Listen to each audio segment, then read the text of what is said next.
You're listening to Bound for Glory on SYN. You're here with your hosts Jordan, Joe, Matt, Matt Joyce, Pete, and Damon. How are we going? First show, really pumped. First live show at least. Yeah, it's going Good to be on the air. to be quite good. Yeah. We got a huge lineup today. Oh, massive lineup. We got a few massive topics we got to talk about. There's a big Collingwood saga going on. People talking in and out of the club. We got Hamish McLachlan. Anybody knows what's going on with him? They'll get a bit of a laugh out of that, and we'll get through all the previews and reviews as we all will do every week. We've got Carey and Buckley, the discussion there as well. Yeah, quite an interesting topic there. One of the greatest of all time versus Fig Jam. But boys, how about last night? We've got the bloody Freo and St Kilda, really massive ball fest. How do we what do we take out of it? It was a good ending, to be honest. The last few minutes. I was just glad I tipped Freo for that one. I was just glad it ended, to be honest. Yeah, that too. Barlow looked really good though. He did, coming into the old DT in a couple of weeks. My boy Barlow. Hayes really looked good as well. Yeah, no, it was good to see Lenny back at his best. There was a few good individual efforts, but the problem was there wasn't a team effort on either team's behalf, really. It was a kind of a battle of which team was the least worst. Yes. And being at Etihad, it's sort of hard to read because over at Subiaco, Freo, a so much better team. Freo at Subi is completely different to at Melbourne. That's why I tipped Saints, because I thought they would have been a walkover, but no, the Saints they're in a hole. I didn't watch much of the game. Did the crowd get stuck into Ross Lyon?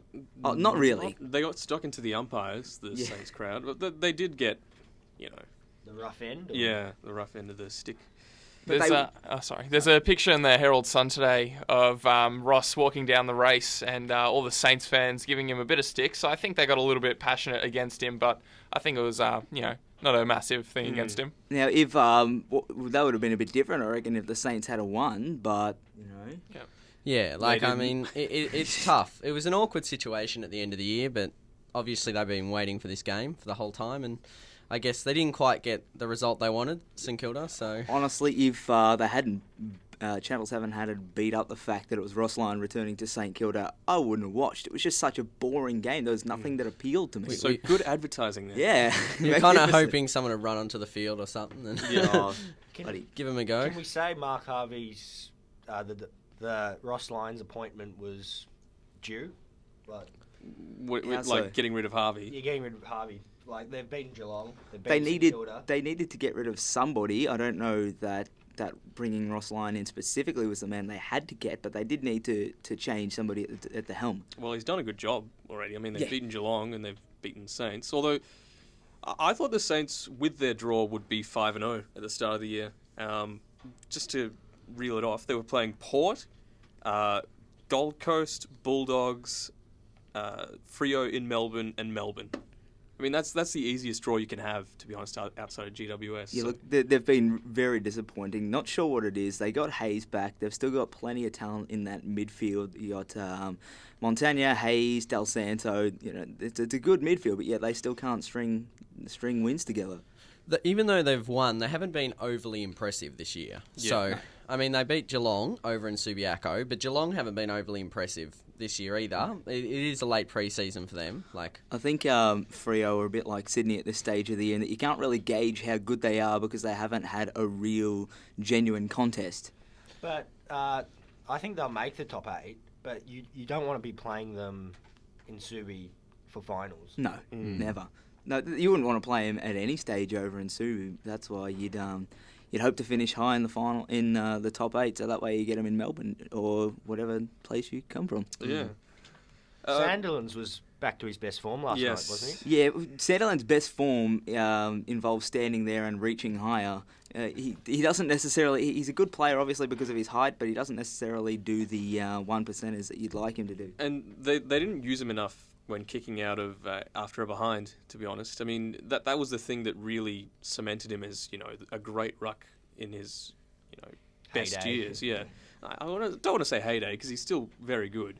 But, they used to have the set plays where they would kick it to centre half back and then he would just tap it out behind and they'd run forward for a goal. Should the Saints just resign any chance of making a premiership and just say, okay, let's go back into our rebuilding phase, or should they keep on keeping on? Well, I think they've already started their rebuild. I mean, last night, Cripps came on as a sub, and he turned out he just had a massive influence with only a couple of possessions. Yeah. They're starting to blood a few more youngsters, although I guess a lot of their core group is just really old. So they all came through together, and it's a bit bad luck that they didn't get a premiership. But really, they were 2 kicks away from the premiership.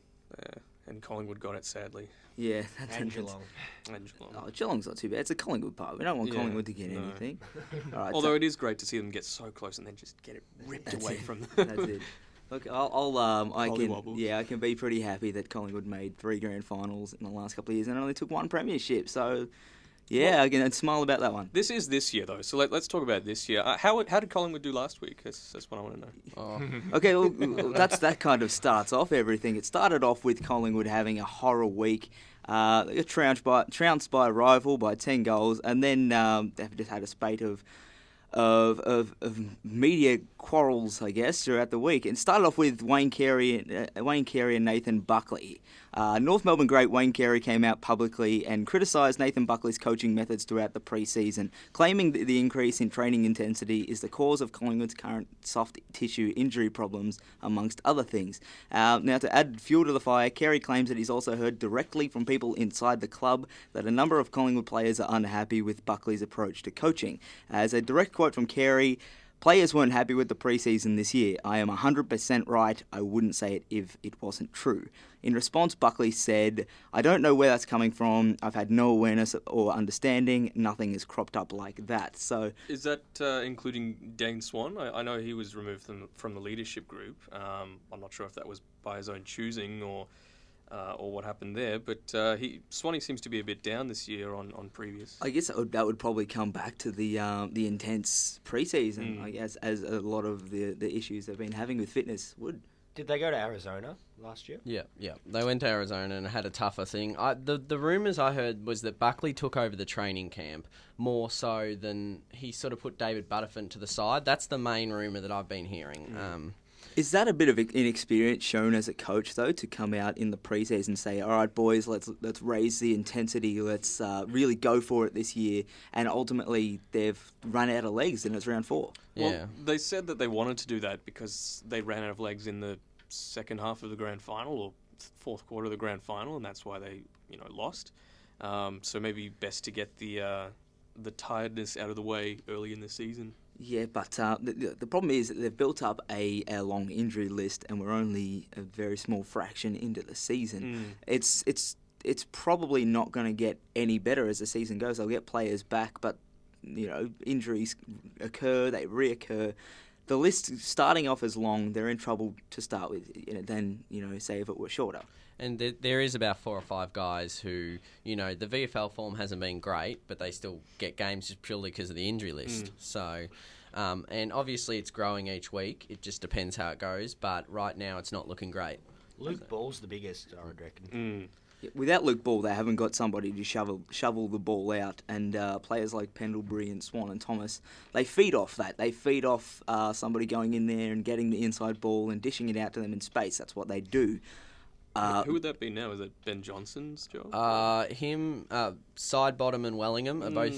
They're both clearance players, particularly Wellingham. It's a big chance for one of those 3, one of Swan, Pendlebury, or Thomas, to really develop into that inside shoveler player that they would also need. I think you've got to go back to the Melbourne game last year where those 3 were out. They all went over to Arizona for a nice holiday, and it was Wellingham who picked up something like 32 disposals, had 11 clearances, or something like that. Well, that's it. They have somebody that can fill in that outside midfielder role, but there's not enough people to go in there and win that initial football. That's why they were dominated last week against Carlton, because they had nobody winning that ball from the inside when Luke Ball went off the field. In hindsight, does it look like McCarthy's trade to Port Adelaide was a bad one for the Pies?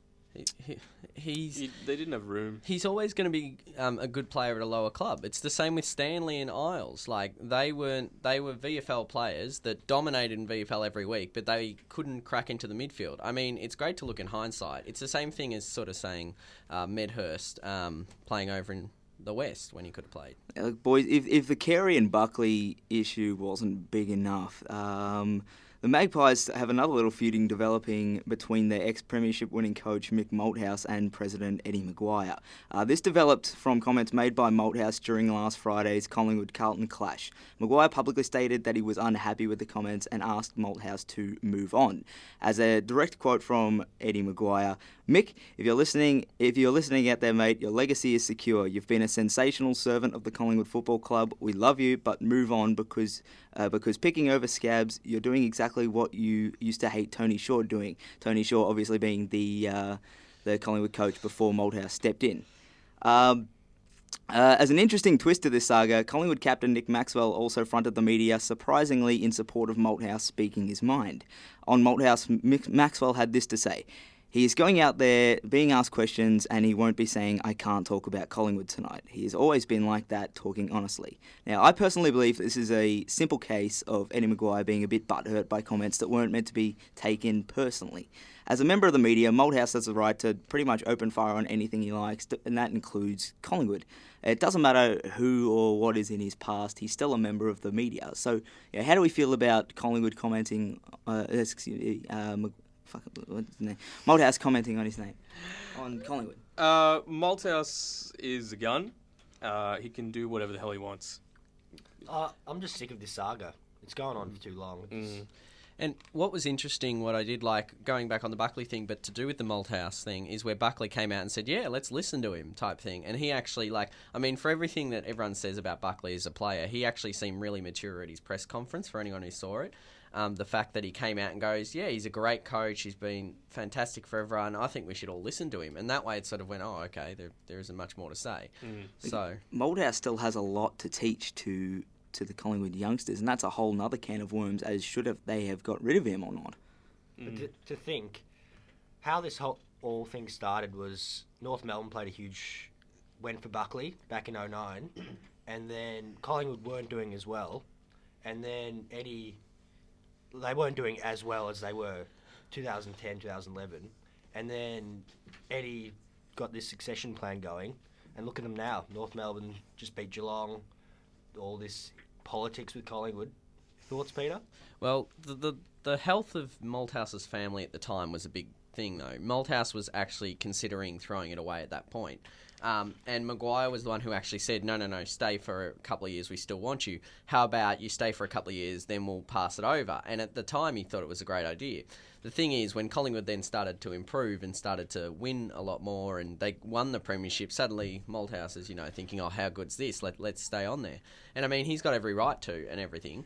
The only problem was that the reason he'd done the deal was because he wasn't feeling up to it at that point. So... You go, Matt. Okay, we've seen young coaches kind of step in and have a real impact in their first year. Is Buckley not necessarily the person that Collingwood are looking for at this point in time? It just depends, because Neil, for example, was one of our best coaches, and he's gone over to Melbourne and really struggled by the looks of it with whether that's a playing list. There's a difference between having Melbourne's playing list and Collingwood's playing list. Melbourne aren't ready to make finals. Collingwood are ready to make finals and some. Well, if you heard the supporters, they were ready to make finals. But Melbourne of 2010, they were 2 kicks away from beating Collingwood. So they had the list, but it was just, as Melbourne are up and down form, And, Buckley will learn. It's 3 games in. It just depends. You got to remember, Malthouse's first game was the Millennium match, which sure was only sort of a practice match back in 1999. But they lost by, I can't even remember, but Fev kicked about 13 goals or something. I remember that. They lost by about 90, 100 points or something. Classic Fev. Yeah. He kicked about 13 goals in Malthouse's first match. So, you can't be too harsh starting up. It's not looking good, but we'll be all good. So we're going to head off and listen to a few SYN messages. SYN Radio. SYN Radio.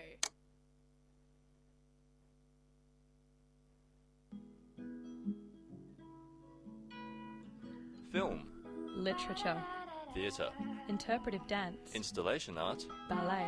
Opera. Visual art. Origami. Cabaret. Beat poetry. Street art. Mime. Puppetry. Burlesque. Baroque. Artspin, SYN's Youth Sunday Arts Program, 4 p.m. Sundays on SYN.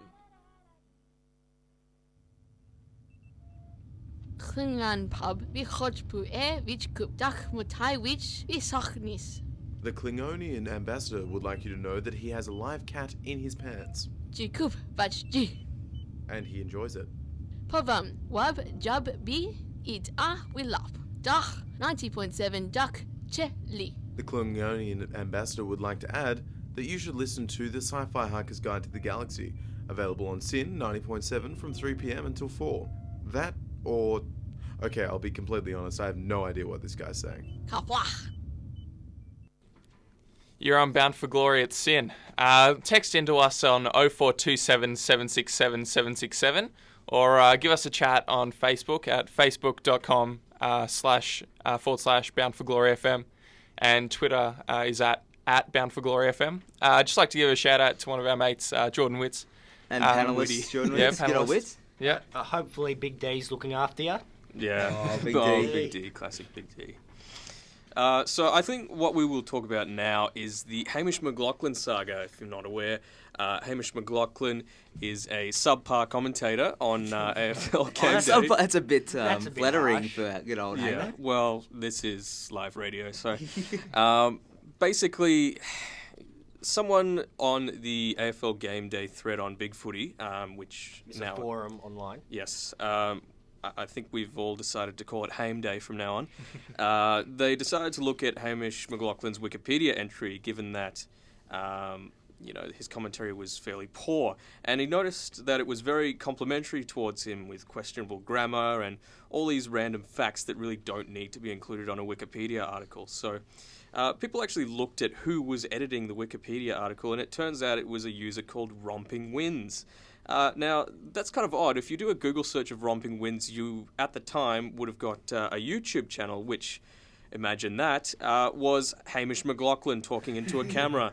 And it also happens to be the name of one of Hamish's horses, which he's quite the polo fan. So, basically, he talks himself up in a massive way, talks about the Kardashians staying at his house and, all this cringeworthy stuff. So... from what I've seen in regards to his talent or lack thereof, his demeanour, his character, all that sort of stuff, it's pretty obvious he only has a job due to his big brother.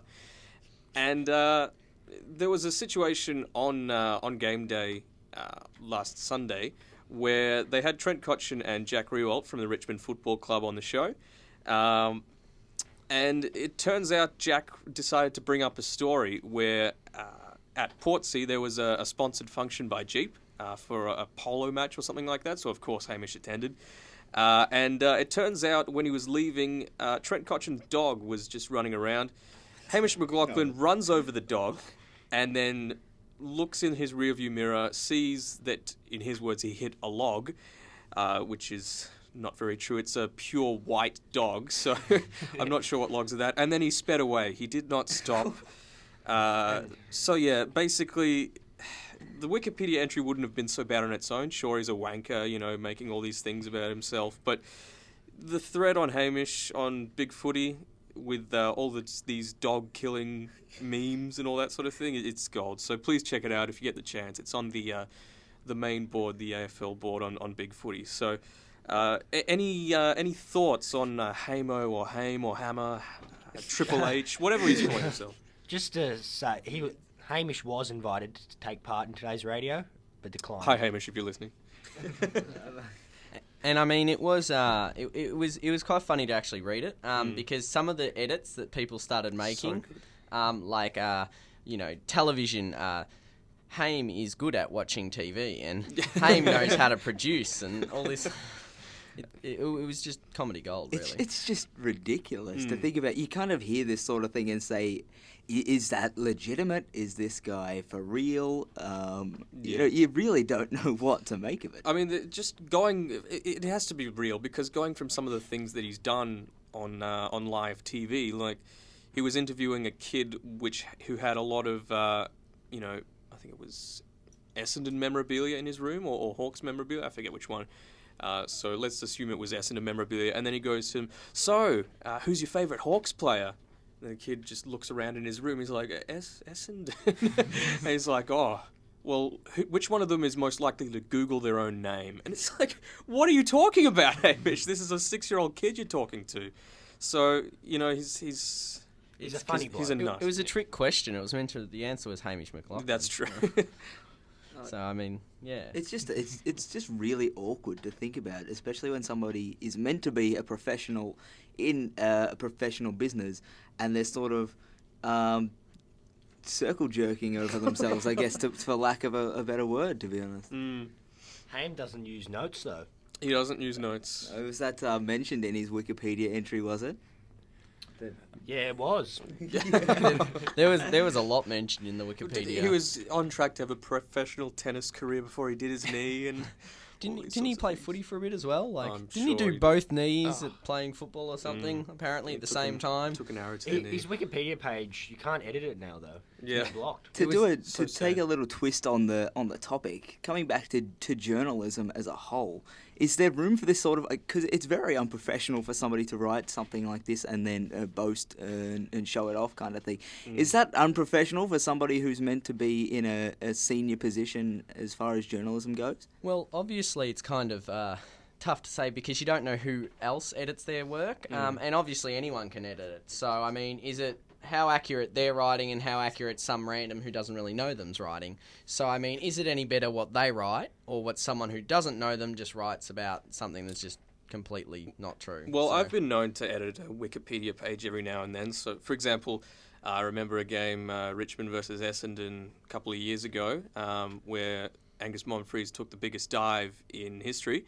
And I made sure to note on his Wikipedia profile that he won the gold medal for diving. So, you managed to pinpoint that to one game, did you? Yes, just the one particular game. Was that the Richo game where he cracked the sooks? No, I think it was one after that, but he was robbed. Richo games where he cracks the sooks Again. and Monfries diving game. Jeez, come on, boys, be a bit more specific. Yeah, that's what I was thinking.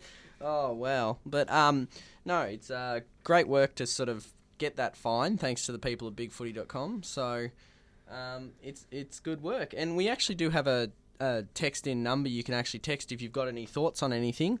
SMS, or if you're on the SYN website, it's 0427 767 767. So if you have any thoughts on discussion, just text it in. Got any tips for today's big game, Carlton versus Essendon? Feel free to tip in. Yeah, just say whatever you say and we'll see what happens. We'll give you the general consensus, although I'm going Carlton. We'll get onto that, mate. Yeah. All right. We'll shoot off to some SYN messages and we'll be back very soon.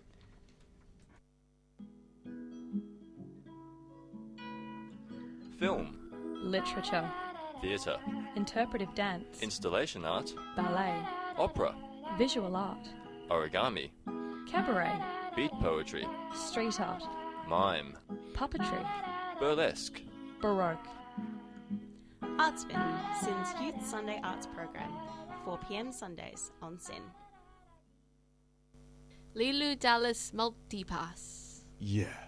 Multipass. Yeah. Multipass. She knows it's a multipass. Lilu Dallas. This is my wife. Multipass. We're newlyweds. We just met. You know how it is. We bumped into each other. Sparks happen. Multipass. Yes, she knows it's a multipass. Anyway, we're in love. SYN, wait, what are we making again? Radio. Welcome back to Bound for Glory. We're talking about the Jim Stynes game today. Unfortunately, Jim passed away 2 weeks ago, if you haven't heard. For those people who've just tuned in today. It's going to be a massive game. Melbourne's got many activities going ahead. I think there's something at Federation Square to relive Jim's life, and a bit of video footage, and Hertz have come back on board as sponsorship. There was a famous picture of Jim training, I think it was 1988, and he had a Hertz training top on, so it's good to see they're back at the club. Melbourne made a few changes this week. They've put in Joel McDonald, which is surprising, but hopefully he does pretty well. I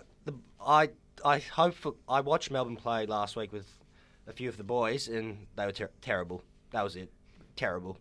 So hopefully they lift for Jim, but round one they were supposed to lift for Jim and they didn't. So God help them. Please lift the gym. It is the Bulldogs that they're playing, though, who struggle to kick more than 5 goals. So, But it was Brisbane as well. That's- and then Gary Lyon gave them the big macho speech, and I don't like Gary Lyon. and they didn't perform. So hopefully Brett Maloney's back, so he's a good in and under player. So hopefully they pull something out of the hat and win. Well, a little bit sus about Melbourne coming out and saying this game is for Jim sort of thing, especially after round 1 when it was kind of meant to be the, let's remember Jim Stynes with a massive win and they got trounced in front of the home crowd when they're meant to be remembering a great.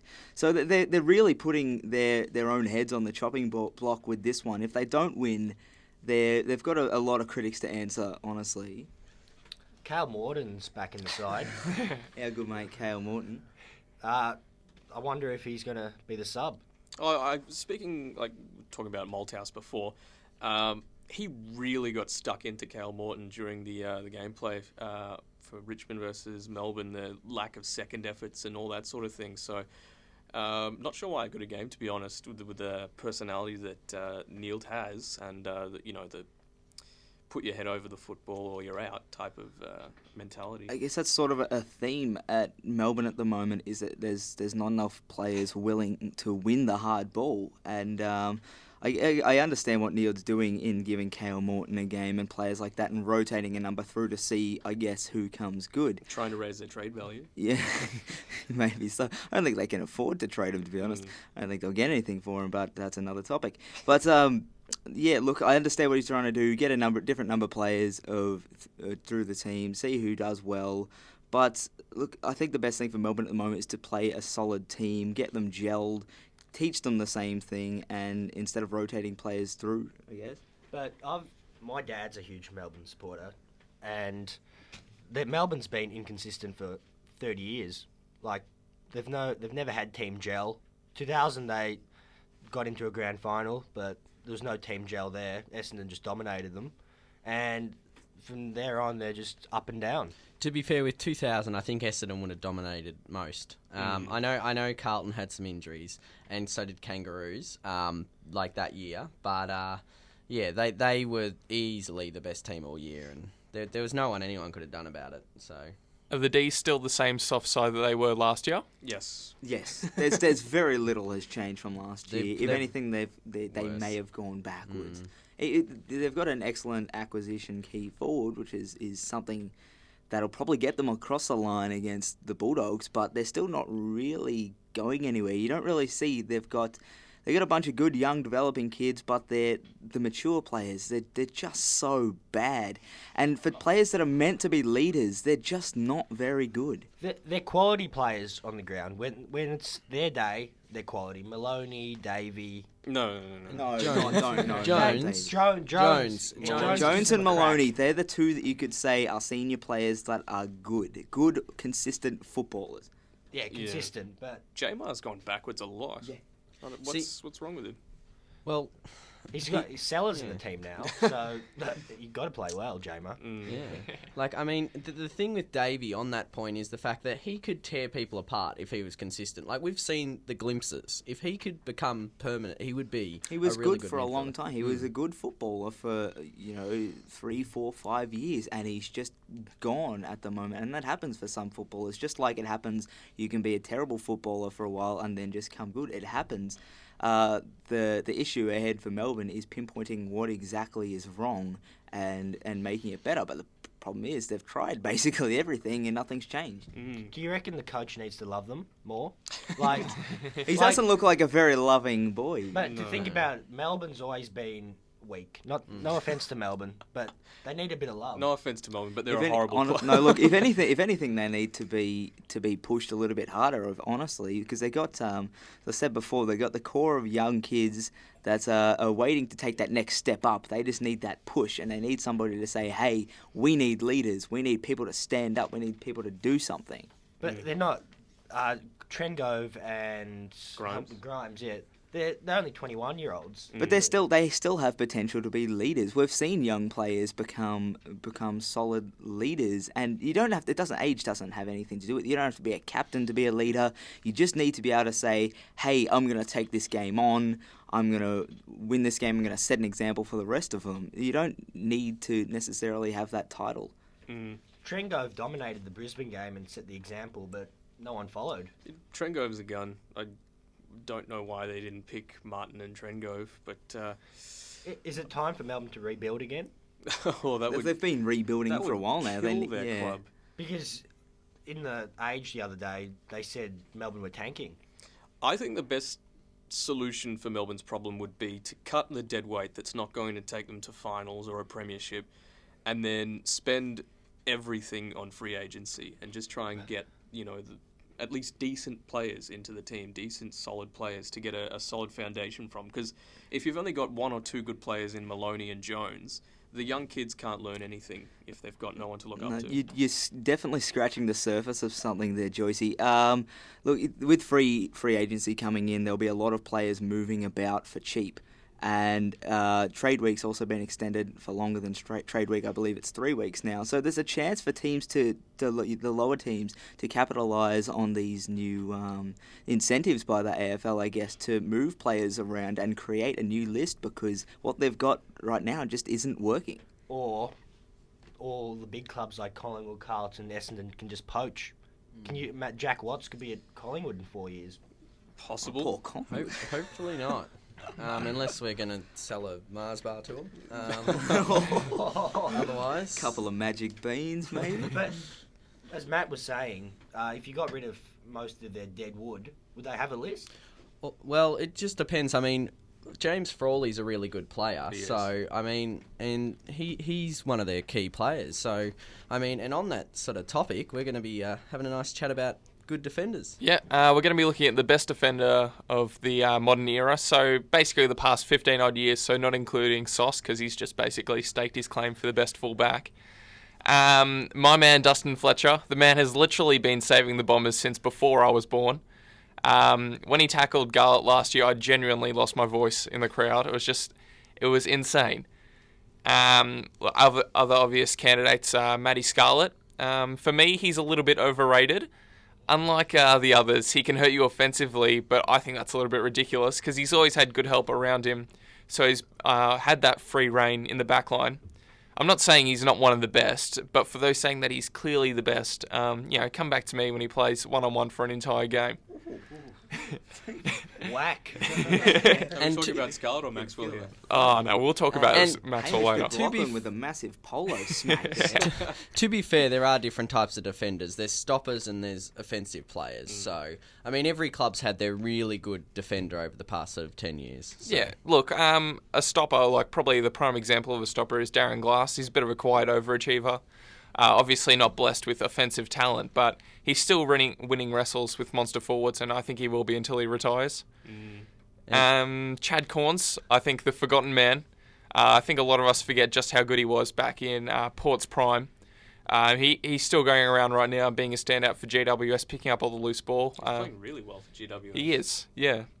I guess, and probably if we go right back to the start of the 2000s, Justin Lepich. Triple premiership, triple All-Australian, held down the likes of Treadray, Lloyd, Pavlich, Hall. Absolute mountain of strength. Boys, who else would we be looking at as contenders for the best defender? Well, he'd never be recognised as the best defender, but like one that I've always admired, and I mean, I guess, you can say biased or whatever, biasedly, but I always loved Presty. Yeah. I mean, who doesn't like Presty? Let's be honest. Everybody that's not a Collingwood I really admire him for what he did for the 2010 grand final, where he said, "Look, I'm not up to play," and then was it Nathan Brown that got a shot instead? Yeah. So I mean, he never really talked much, and even Jonathan Brown said at one stage that he was one of the best defenders that played on him, but he also barely ever said a word. Like, you try trash talking to him and he'd just sort of stand there and stare at you, so it never ever worked. Look, with obviously Sauce's side as the best defender, I definitely have Darren Glass. He's just magnificent to watch. He goes about his job very quietly. He doesn't take a lot of praise for the work that he does, but he's just a magnificent defender. He's the sort of guy that if you were shaping a defence, you'd have him as the first bloke you'd bring in there, because he's not only a leader, He leads from the front, and he takes the big names of every team every week, and he's got no problem doing so. Yeah, very un-Fletcher-like him. Yeah, un-Maxwell-like. You mentioned Lepage, Jordan. What about Mel Michael? Yeah, look, Mel Michael, obviously, those two were a killer 1-2 combo in the back line. I really only got to see probably the latter years of him and Lepage, to be honest, because I don't know, I wasn't a massive fan when the Lions were just killing everything. So I was. I beating Collingwood. Yes. Don't worry, I still remember the Mel Michael for Jared Malloy trade. I can't think of Lepage high enough. He was a great player in his time, and what really solidified him as amazing in my mind is his coaching. He's an assistant coach at Richmond now, and Alex Rance and Dylan Grimes have come on in leaps and bounds ever since we've had Lepage. So, Rance used to be, panicked all the time, couldn't kick, and Lepage has really done a lot to improve him there. What is Sauce, before his role at GWS, was he a defensive coach or anything like that? I believe he was defensive coach at the Bulldogs, I think. I think he might have been at the Saints as well for a bit at that time. I remember the Saints. Yeah. Yep. When they were good. Okay, so we're going to head off to some SYN messages again, and we'll be right back. It's time for a Panorama FYI. The 2011 announced carbon tax aims to reduce Australia's carbon footprint by taxing industries on the amount of carbon they expel. As a result, heavily polluting industry products become more costly, while environmentally friendly industries become cheaper for the average consumer. Greener products become the norm in households rather than a luxury, and behavioural change towards fewer emissions occurs domestically and industrially. However, the plan is less than perfect, with many heavy polluters being exempt from the tax. Get informed. Listen to Panorama 4:30 every weekday on SYN, or head to syn.org.au/panorama. I need your clothes, your boots, and your motorcycle. Dear, come listen to this. What's that, dear? Why, it's arts and culture on the wireless. Bring your monocle. Oh, what's the show called? Arts Mitten, 4 p.m. Sundays on SYN.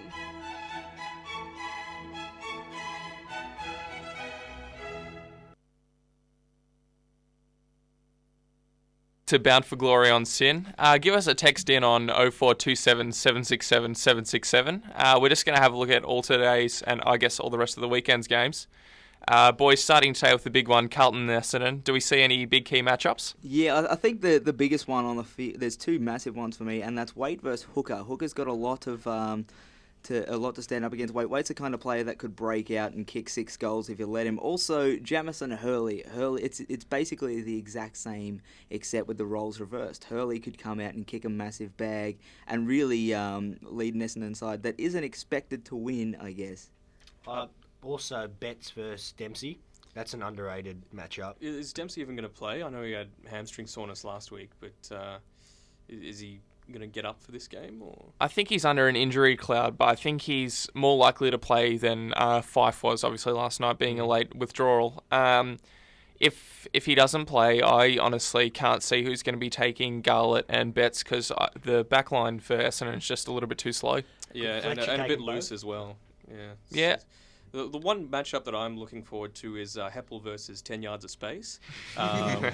He's going to be quite damaging in that role if they don't put someone on him. But with Armfield out, I don't see them really having anyone to closely look after him. I mean, straight swap Armfield for McLean. Yeah. Basically, speed for a sack of spuds. Yeah. Well, no, he's been playing well in the VFL, hasn't he? Yeah, he racked up 38 touches. No, that's saying nothing. He plays well in the VFL every single week. Yeah, is he too slow? He's just not got the pace. He's a good footballer, but he doesn't get enough of the ball. And with the Essendon ins, there's a new player, so Geordie, you probably know most about him. Yeah, Corey Dell'Olio. He's a small forward from WA. He kicked a bag of goals last year in the Waffle. He's quick. He's more of the traditional. He's not the traditional crummer. He's more of a lead-up type forward. Think of Mark Williams. Look, I think he could be a surprise packet this year, but To be honest, I'm going to give him 3 or 4 games to see just how well he goes. I'm not expecting massive things. Well, I know Hurd gave him a massive rap in the preseason. He said he should play a lot of games, which is good. One matchup I'm really looking forward to is Cruiser and Ryder, both in the old DT, so good to see how they go. And another one, who will Carazzo go to? Will he go to Watson or Stanton? Because, to be honest, when Stanton has a tag,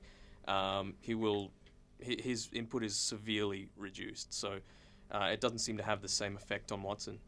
Moving on to Collingwood Port Adelaide. A year ago, we wouldn't have thought we'd be talking about this game being a close contest, but it's billed to be quite a thriller, even though it is in Melbourne. Is anyone else going to that game today? No. God, that's all right then. I'll be there by myself. Key matchups, boys. That's good. Key matchups. I honestly did not think of that one. I'm looking in the forward line. I think Butcher, Schultz, maybe Westhoff if he can have a good game. Look, basically the only real tall defender back there is Lockie Keefe at the moment. Maxwell and O'Brien, probably not tall enough to take on Butcher or Westhoff because they're quite tall for forwards. How good is Schultz?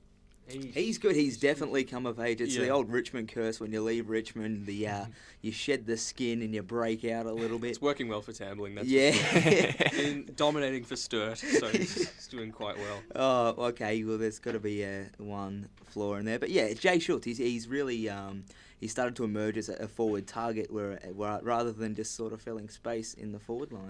Let's be honest though, the game's won and lost in the midfield. Like, if Collingwood get on top, they've still got their forward line intact. Their defence is a bit of a mess at the moment, but their forward line's intact. Port win the midfield, Port are probably going to win. It's the way it goes. Renouf coming in makes things very interesting as far as clearances will go, because Renouf's the sort of player that's proven at Hawthorn that he can win plenty of the hit-outs, and Jolly was horrible last Friday. Abysmal. So, look, we could be in for a shock. It's sort of a mixed bag, a bit of a lucky dip as to what will happen in the midfield. Oh, by the way, who did we... are we doing tips? I think we should do tips, yep. All right, so wait for tips to the end.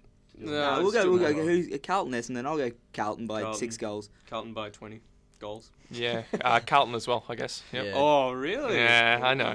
Carlton pretty comfortably. Carlton, yeah, not really. And Collingwood Port? Pies. I just can't. Yeah. I can't see it. I can't see them losing. Seedsman's going to play a good game. What's your tip? Collingwood. Yeah. In Melbourne, Collingwood. Port. I'm going for it. Oh no. Yeah, I'm going for Collingwood. It won't be the 7-goal line that they're suggesting, but it should be a good game. Adelaide GWS at Adelaide. Do we even bother looking at this one? Speaking of good games, Adelaide GWS. Yeah. Although Walker and Corns, that's one good matchup. Yeah, but okay, Walker and Corns. Who's got Tippett? Who's got Porplesia? It's not going to be close. I'm just saying that's the matchup that's going to be interesting. Look, you just can't see a way. GWS will be good, but they're not good right now. Adelaide in a spanking, potentially a 3-figure margin. I'm looking forward to a couple of weeks. GWS versus Gold Coast. That'll be a good game. Yeah, where's that being played? Not sure actually. Ooh, we'll look at that in a few weeks. Then. Tips. Margin, you mean? Okay, margin. Yeah, it'll be probably at least 90 points. So, all right, let's kick on to potentially the best game of the round and probably one of the best maybe even the best for the season. West Coast and Hawthorn at Patterson's. I think a massive battle here will be going in the Hawks backline, and Alistair Clarkson's come out this week saying that West Coast will be probably playing a majority of 4 quite tall forwards. So Hawks with a smaller backline, they're going to try to beat them by rebounding really well and trying to counteract their influence. How good is West Coast's forward line? Honestly, it's ridiculous. West Coast are the best balanced team in the competition right now. You look at their backline, they look strong. You look at the midfield, they look strong. You look forward, they look even stronger. It's being billed as a bit of a close contest. I don't necessarily think it'll be a tight one over there. If it were here in Melbourne, I think it might be a bit different, but over there, West Coast by 5 goals. They don't even have LaCroix anymore, so it's... No. Well, West Coast are very, very good, and they're one of the most impressive teams this season, especially considering their outs. So I reckon it'll be at least 5-6 goals. So Where are we? We're looking at Daniel Kerr. Where has he been? You know, what's happened to him? He's just gone off the face of the earth. He gets tagged and then he does nothing. It's not necessarily. He's kind of the scapegoat in that he gets the best tagger, but that allows the Prittesses and the gaffs come of age. Is that sort of Maston stepped up?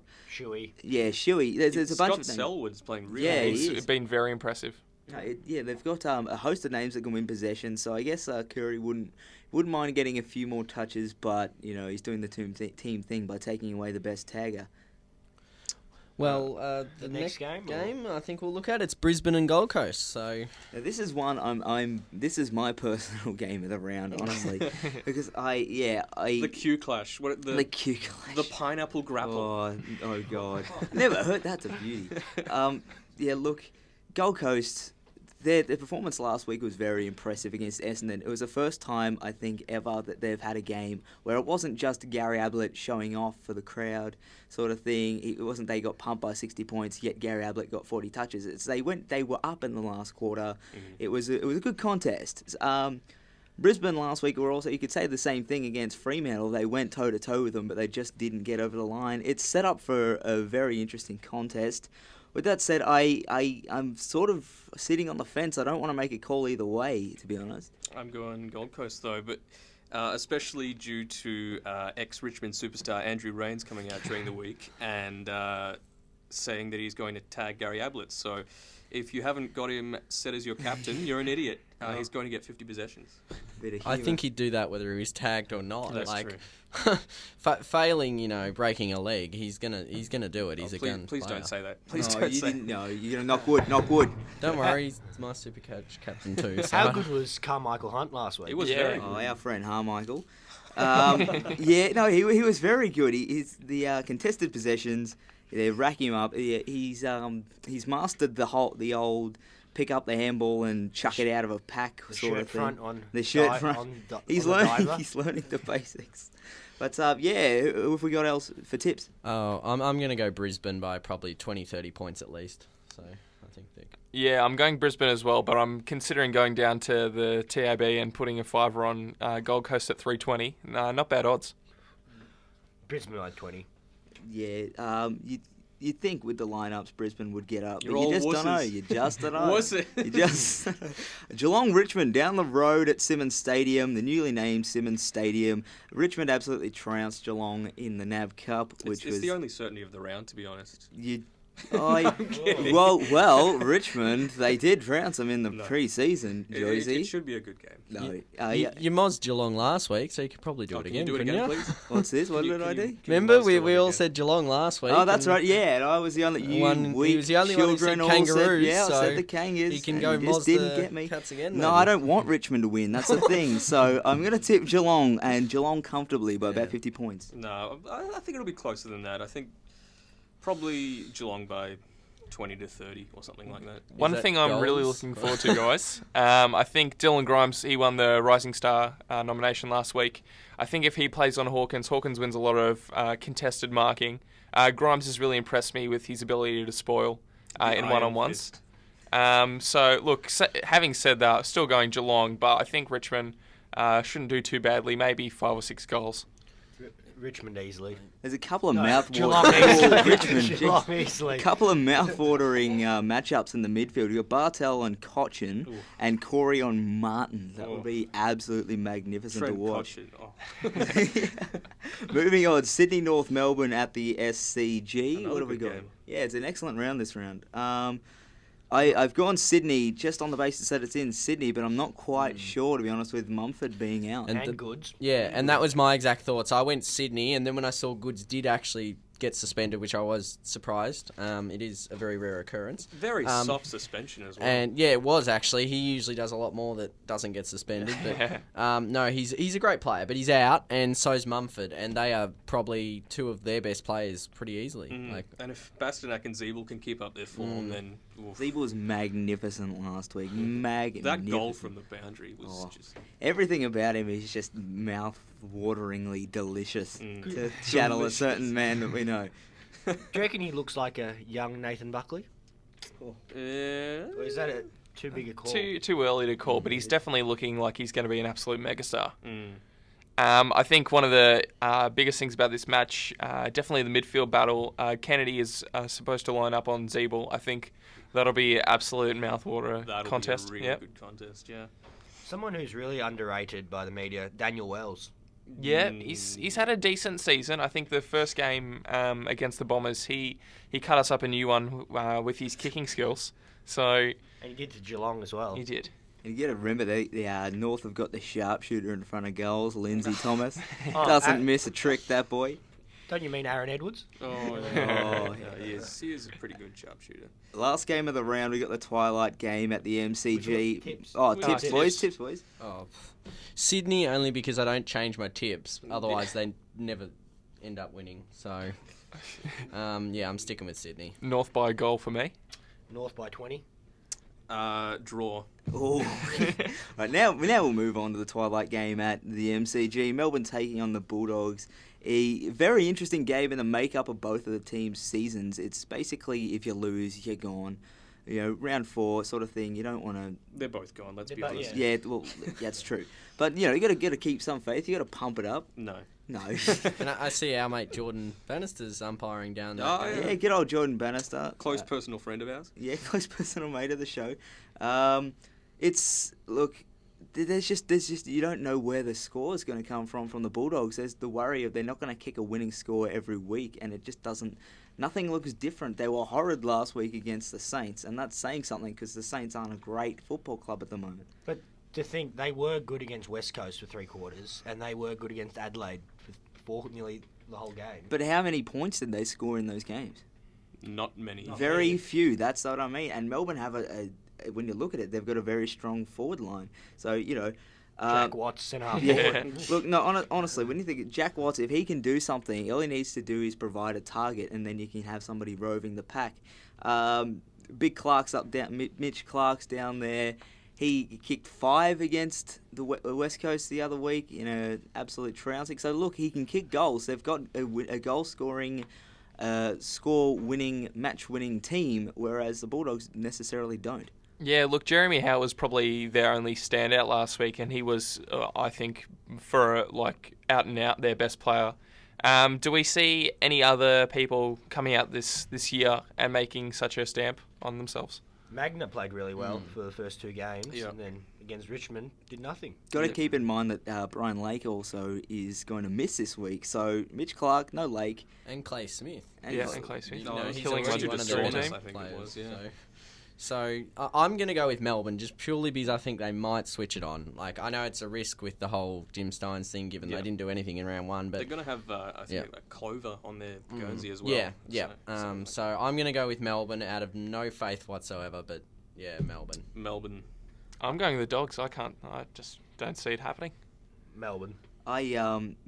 Melbourne. Honestly, Melbourne by quite a fair bit, actually. No, I think by quite a fair. All right, we're going to go to some final SYN messages, I think. We'll be back. Hi, folks. As a prominent and well-travelled Australian, I'm very picky about where I get my news from. As such, there's nothing I enjoy more than sitting down after a hard day's work with a cup of Kev's Arvo tea and Panorama, 4:30pm, Monday to Friday, on SYN. It's really very good. Would you like some tea, Jasper? You maniacs! You blew it up! Ah, damn you! God damn you all to hell! Film. Literature. Theatre. Interpretive dance. Installation art. Ballet. Opera. Visual art. Origami. Cabaret. Beat poetry. Street art. Mime. Puppetry. Burlesque. Baroque. Artspin, SYN's Youth Sunday Arts Program, 4pm Sundays on SYN. SYN. SYN. You're back on Bound for Glory. Just wrapping up the show now. Just text us in on 0427 767 767 or on Facebook, facebook.com/Bound for Glory FM. Twitter, at Bound for Glory FM. Yeah, we want to hear back from you as well. This is our first live show. We'd love to hear what you thought, just so we can make ourselves better or make it better content for you, that sort of thing. Yeah, there'll be a thread on bigfooty.com on the forums part under 4th Footy Estate, I believe. So feel free to leave your comments in there. Be great to hear what you think. The Big Footy News is also promoting us. Read their news. Yeah.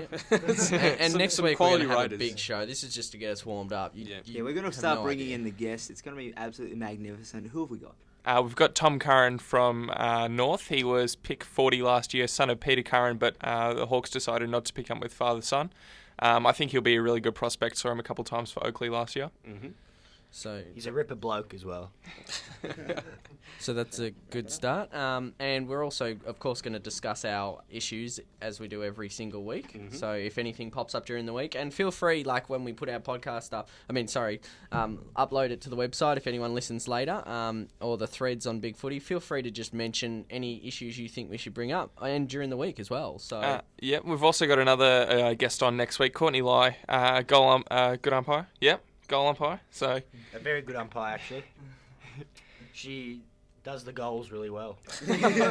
She's no Chelsea Roffey though. No, let's be honest. All right, boys, I think that basically wraps up our first show. You've been listening to Bound for Glory. All right, see ya. In there